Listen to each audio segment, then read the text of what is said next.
back to another segment of Behind the Scenes of the Waltons. Today I'm being joined once again by actress Deirdre Lenihan, who played the character of Daisy Garner in 6 episodes of the Waltons. If you're enjoying these segments, please do hit like and subscribe.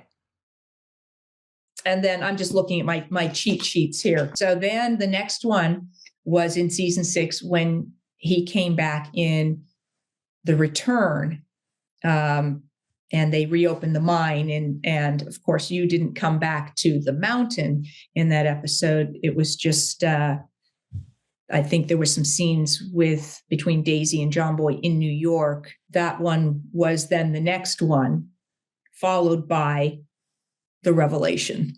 Mm-hmm. So those were back-to-back episodes in terms of them airing, and I think in terms of how they filmed. So then you did get to come back to the mountain and we all got to meet you. A lot of people, there's a lot of people who are in your camp and wished that John Boy had married Daisy. Well, that would have been lovely. You know, I would definitely have worked out my family situation to make that work. But on my last episode with Richard in The Revelation, Earl Hamner came over to me and said, you know, this is his last show for now, but we're really thinking of maybe extending the Daisy Garner part. And I took a big breath and I said, I'm pregnant again. And I think Earl said something amusing like, well, we could forgive Daisy one. Surprise. 2.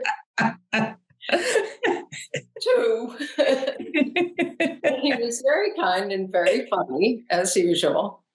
And that was my last Walton. Well, but then you came back in season 7, and did the Moonshiner. That's right. And that's when I had a lovely scene with Michael Leonard that I would love to see again. Maybe I will, when you have that on, I will take a look. Yeah. So yeah, with that one, and you were breaking up with him, or the distance had sort of broken up the two of you, and you were returning the ring. And then I talked you into staying on for a while with Melissa at my house, because I was back in the house since Kurt was gone. And so you agreed to stay, and then had one more episode, The Obsession, when I got hooked on pills when I was trying to get through my nursing exams and stuff. And you were staying at the house, and were very intuitive because of your dance background. You were the one who sort of said, I think there's something going on, because you had familiarity with dancers taking pills to get through shows, or, you know, to deal with all that sort of thing. And so you recognized the signs when the family didn't. So I loved that we got to have some storylines together. And I had been hopeful that your character would be back and stay around for a while. Me too. Yeah. I think it does make a difference when you're doing a series, in terms of probably being able to balance your life more, because it's not the constant unknown of when is it, what's happening, and where is it, and where are you going, and possible locations and all that kind of stuff. Well, many people do that, but it wasn't my expertise. So I'm trying to think when, at a certain point, I realized that I had kind of given as much as I could to being an actor. And I called my agent and I said, don't give me any more calls. Mm. And she was of the type of agent who thought I shouldn't have had children anyway. Mm. It was really, she agreed. And the next year, we moved back to New York because my husband got a role in a soap opera called, let's see, Ryan's Hope. So I was back in my hometown, New York, with two young children, and all of a sudden I blossomed as, the PTA lady, and and it was fun. I enjoyed it. That's great. So many people think that there can't be any sort of satisfaction in one's life if you were an actor, that must be the end all be all of a goal and a drive. And I think it's important for them to recognize that that is not necessarily the only fulfilling way that one can be satisfied in your life. That to take on other choices. And I, when my son was young, I chose not to go out on the road and not to. I wanted to be there and raise my son, so I made those choices because that was important to me too. And I found many other aspects of my life very fulfilling, other than being a household name. Right. Yeah. I remember being in New York. It was in the early 80s. And I went to see Richard Thomas in The Seagull. Now, he never gave up theater, as we know. I just saw him recently in To Kill a Mockingbird. He's a wonderful stage actor. But we saw The Seagull, and he was fabulous. And I couldn't go backstage because I felt I wasn't in the club anymore. So that was one of the few tinges that I had. And then I picked myself up and went to soccer practice. Well, I would say with Richard, of all people, you would always be warmly welcomed. That there's no such thing as in the club or out of the club with Richard. He's just such a genuine person. Yeah, I think probably the person you knew back when you were yapping and dancing is the same person he is today. Yeah. Well, I wasn't afraid of him not being wonderful. I was just felt a little left out of that scenario. I understand.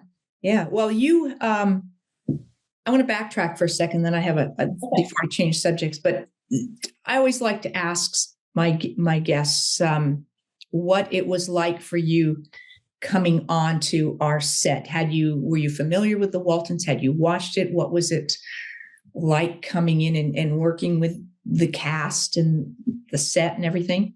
Well, I loved it. I was used, the first thing I did in television was a 3-camera setup, live, pretty much live. And to come to a mountain and a house that was very authentic on the lot that is no longer there, incidentally, and a family that had such wonderful interrelationships.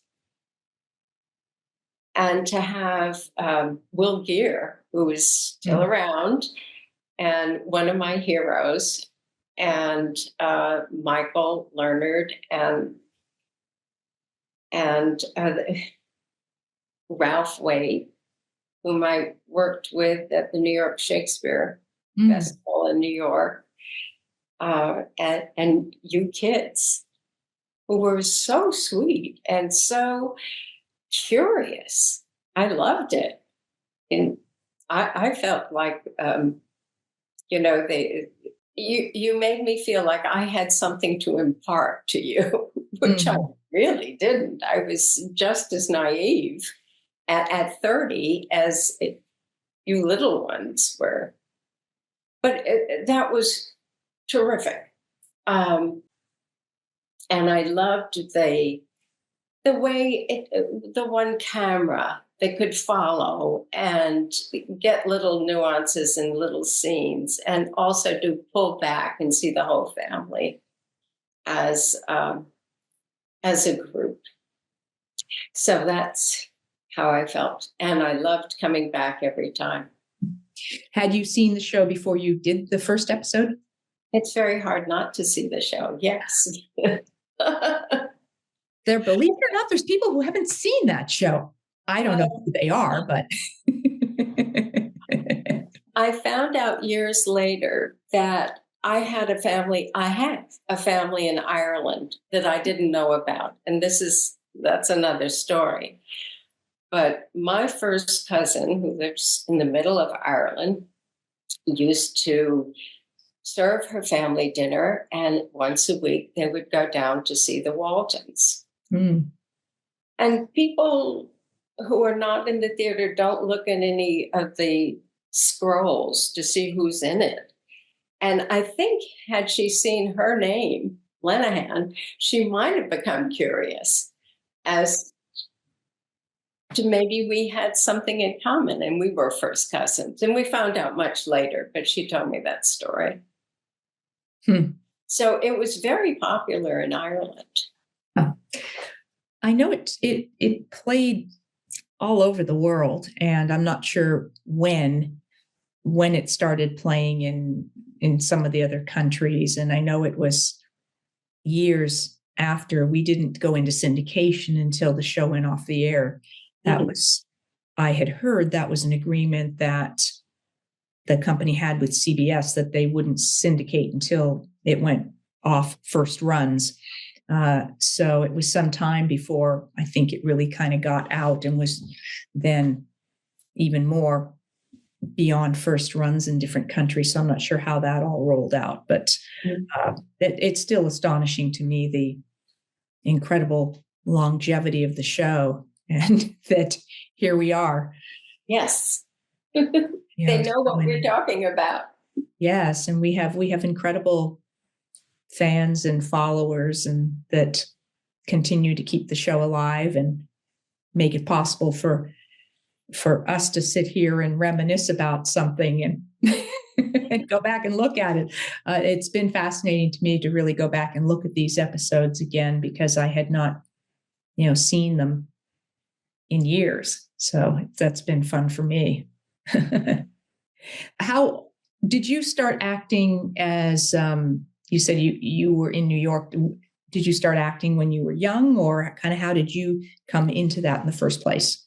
My first role in theater, I was 11 years old, and I was doing a play. I did a play by Ennui, and I would go from my 6th grade class. I would run down to this little theater on 2nd Avenue and rehearse. And then I had the 8 shows a week, even though it was off Broadway. We did 2 on Saturday, 2 on Sunday. That was the difference from Broadway to off Broadway. And then I felt that I didn't want to be different. I got a lot of grief from my fellow classmates. And I stopped all the theater myself. I stopped auditioning. And I started wanting to be around the theater, but not in it. And I worked at the Delacorte Theater several summers.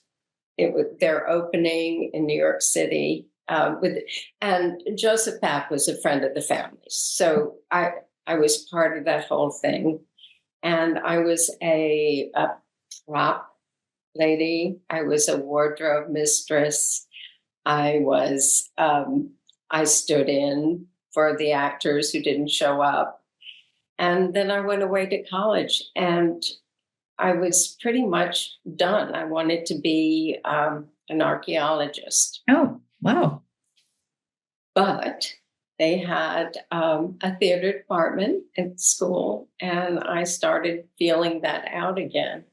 And by the time I went back to New York 4 years later, it was harder to get a job than it was when I was 11. Huh. And I was just part of the mill. I went to the neighborhood playhouse, and I was cast in a movie in California, and it was independent, low budget, and came back and was looking for work for really several years without much success. By this time, I was almost married. We were living together. And as my husband, Jim Sloyan, said, that every 3 years, the country tilts and all the actors from New York fall down to Los Angeles. And we were one of those bunches that came down. And soon after that, I got the series Needles and Pins, and then that lovely Walton show. Mm. And so you have referenced your husband a couple times. If you want to share with the viewers, because you have this family of performers, which must have been an interesting house to live in. So tell us about your family. Your very talented family. Well, my husband, I met at the New York Shakespeare Festival in New York City. And we came out to California together. We had been living together for many years, got married, and we've been together now 50 years. Wow. Plus. Bravo. Right. And my children, having been on sets, didn't seem that interested in acting. And I remember my daughter at 10 said she'd like to be either a waitress or a teacher. She hadn't made up her mind. And in college, I think it was even after college, I could ask her right now. She said, yeah, after college. She chose it as her career. And I have to say that her dedication and her work really made me look back at mine and all the luck I had and how few opportunities I worked hard to make work for me. She's absolutely a dedicated theater and television actor.